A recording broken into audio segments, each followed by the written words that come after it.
आज मैं एक ऐसी कहानी को लेकर आया हूं जो वर्तमान राजनीति की गिरी हुई सोच को उजागर करती है। राजनीति का स्तर निम्न से भी निम्न हो गया है। राजनेता देश की नहीं केवल अपने व्यक्तिगत फायदे के बारे में सोचते हैं। उनका जनता की परेशानियों से कुछ भी लेना देना नहीं है। केवल हर चीज में अपना फायदा देखना है। राजनीति इतनी घटिया स्तर पर पहुंच चुकी है। जनता जनार्दन के लिए अब केवल भगवान ही एक सहारा बचा है।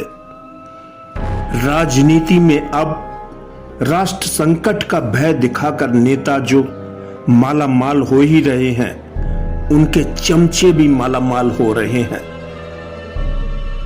एक कहानी है, मुर्गी देश हित में अंडे दे रही थी।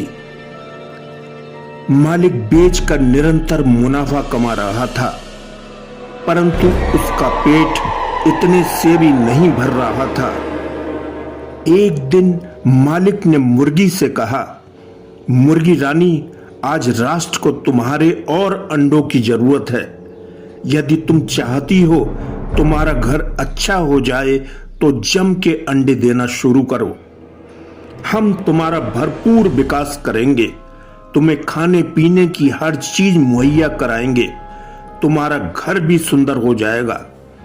राष्ट्रभक्ति की बात आने पर मुर्गी की आत्मा जागृत हो गई थी। अब मुर्गी एक के स्थान पर 2 अंडे रोज देने लगी थी। मालिक बहुत खुश था। अब उसका मुनाफा भी दुगना हो गया था। राष्ट्र की भक्ति का मामला मुर्गी पर फिट बैठ गया था।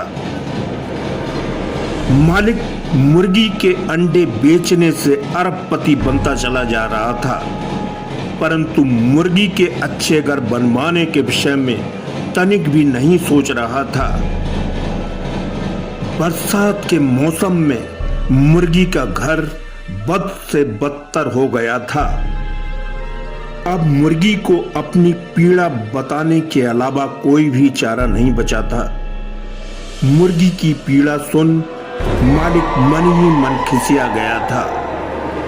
वह घर बनवाने के लिए मुर्गी को नित्य टालता रहता था, परंतु घर बनवाने को कभी मना भी नहीं करता था।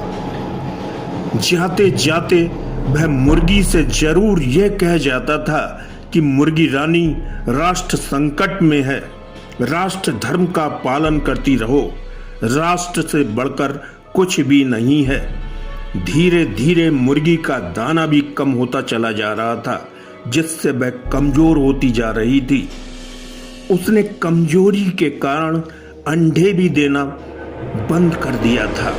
यही बात मालिक को अब चुभ रही थी। वह अब मुर्गी से और धन कमाना चाहता था। उसका शैतानी दिमाग इसी उधेड़ बुन में लगा रहता था कि कैसे और धन कमाया जाए। 2 दिन पहले ही उसने एक कसाई से मुर्गी को बेचने की बात भी कर ली थी। मुर्गी को सब्ज बाग दिखाकर उसके जीवन स्तर को ऊंचा उठाने के लिए झांसा देकर कसाई के हवाले कर दिया था। कसाई उस मुर्गी को काटकर बेचकर और धनवान हो गया था। मुर्गी की दर्दनाक मौत राष्ट्र की भेंट चढ़ चुकी थी।